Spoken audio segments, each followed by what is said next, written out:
Hey everybody, welcome back, and it is time for another Q&A. This is part 3. I got in some more questions, including a couple I did miss last 2.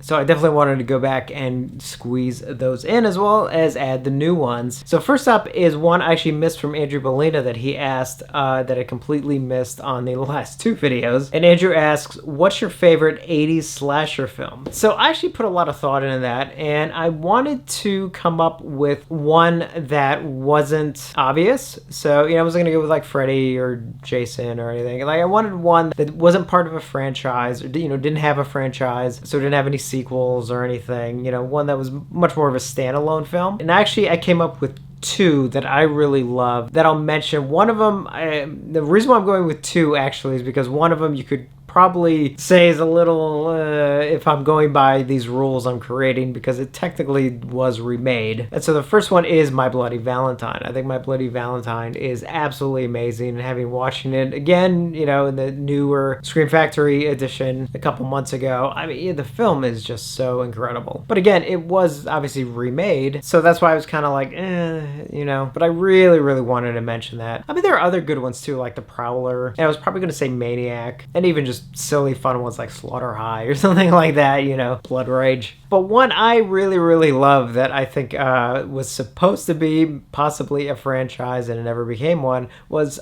Wes Craven's Shocker. I love Shocker. I know some people kind of call it more of just like kind of a lesser Freddy film. I don't know. I really enjoy it. I love it. I think it's actually really well done, and it's really fun. Despite some of the humor that's involved in some of like the body hopping stuff. Horace Pinker, though, is very, very dark and serious and deadly and everything, and I think I really appreciate that. Like, he feels like a threat. So I'm gonna go with My Bloody Valentine and Shocker, and if you don't consider My Bloody Valentine as part because it was remade, definitely Shocker then. Next up are 2 questions from the Moth 7, and he asked, if you had 5 releases, can be releases from DVD, that you'd want to have the collector's edition Scream Factory treatment, which would they be? And I was thinking about this because I decided to, instead of just pick any title and just be like, oh, I wish Scream Factory put it out, I kind of thought about it, and I was like, you know what, I'm going to pick ones that could technically actually happen. So I thought about who they have licenses with and ones that could actually be probabilities. The only one I will alter, because I honestly, I think Lionsgate actually owns the rights, and that is Alligator.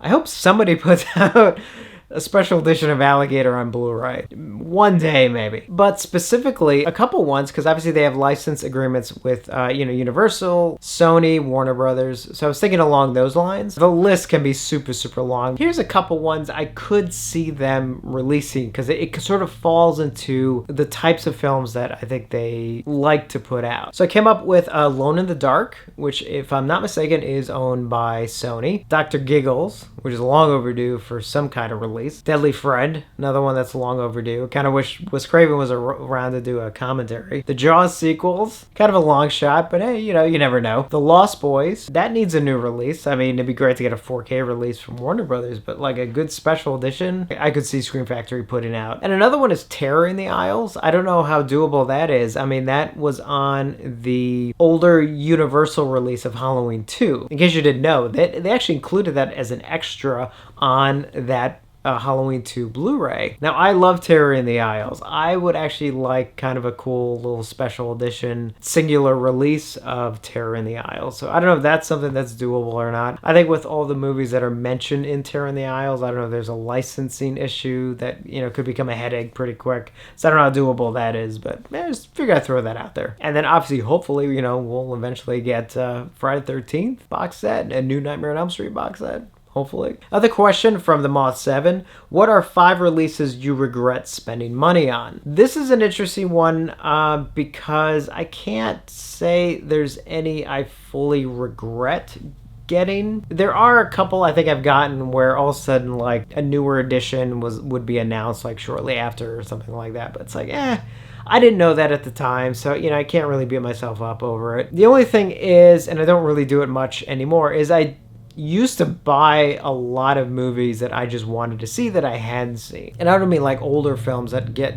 released by, like I think I mentioned in the previous video, whether like Vinegar Syndrome or Severin or Scream Factory or Arrow or any of the companies, if they put out like an older film and I haven't seen it, I'm just like, that just looks good, I'm just gonna go ahead and buy it. Like, that's a little different. I'm talking more newer films, a little bit more mainstream stuff. Now, some of them I bought and then actually popped up on streaming, and I was like, oh, great. If I waited a couple weeks, I could have just watched it there. But I mean, I have a couple movies that I'm actually going to get rid of, that it's like, I bought them, and even if I liked them okay, obviously I haven't gone back and watched them, so I'm like, I don't really need to own them. So I can't say I regret it too much. Maybe a little bit. Next up is a question from Cropsy 2019. And they ask, if you had $5 million to make a movie, what genre would it be? And would you create your own ensemble of actors from your favorite films, and who would they be? So this is an interesting question. Most likely a horror film or a very specific kind of action film. I mean, I already have like a couple scripts that are ready to go that would easily fall under that type of budget. As far as actors go, the cool thing to do when you have a lower budget, if you can swing it, is fill out a lot of smaller roles with some name actors, because it's a chance to work with them for you. It's kind of a nice thing for fans to see them sort of pop up in a little cameo, and it helps them because it's more work if they're interested. But man, I mean, my list would be long of a bunch of people I would love to work with. I'll tell you a quick story. I can't get too specific, unfortunately, but I worked briefly on a film that I walked away from because it turned into a train wreck, and I was determined not to go down with that train wreck, and I'm so happy I did. And I came forth with the idea of doing that, taking it was a very small budget film, but setting aside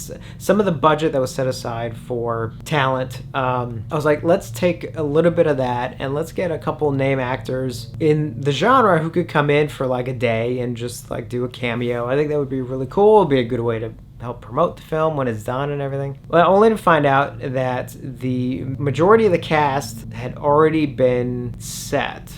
A lot of young ladies who were already picked were going to get paid a lot more than they should have. And then there was one sort of name actor who got paid a boatload to come in to work for like I think a day and a half. Somebody known, but not somebody who would make you want to watch the film. Oh, I wish I could get into specifics. One day I swear I will get into specifics, but I can't right now. But yeah, that's a prime example of something I would not do. Next up, I have a couple questions from Video Vault Guy. First one is, what are your thoughts on the 1973 film Westworld and the 1976 sequel Future World? I love them both and have to watch them back to back every time. Ironically, I was just thinking about Westworld recently. I think I actually saw it streaming on one of the sites. I need to go back and double check. I actually haven't seen Westworld in years, and I really, really wanted to go back and watch it, especially when I saw it was up. I was like, I gotta remember to go back and watch it. I've actually never even seen the sequel, so actually this would be a good time to go back and rewatch the original. I remember loving it though. Going back, watching the original Westworld, and then finally checking out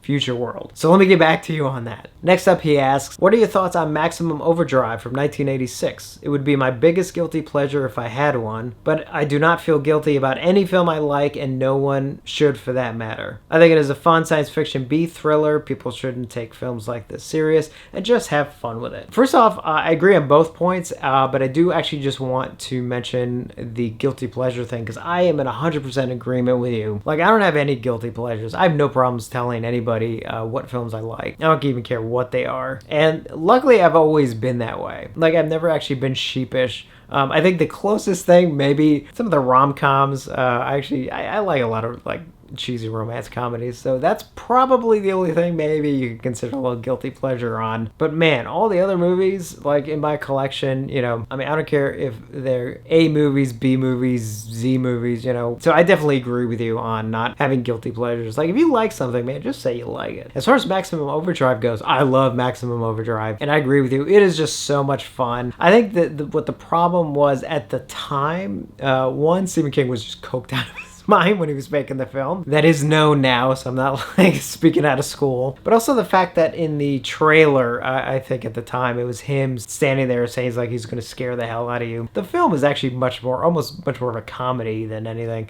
like a comedy horror. And I love it. I think it is so much fun. It's a blast. I got to see it. That wasn't a midnight show. I think that was during one of the 24-hour festivals at the Music Box when I lived in Chicago. If I remember correctly, it was one of the movies they showed. So I got to see it in an audience full of fans. And so that was, oh man, I love that.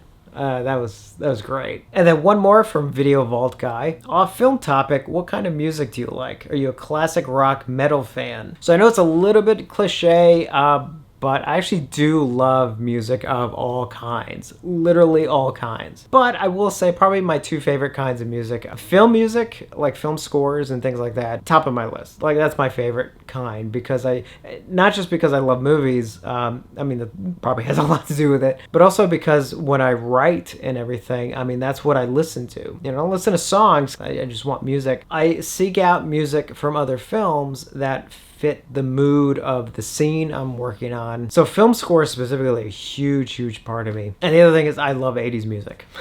I just do.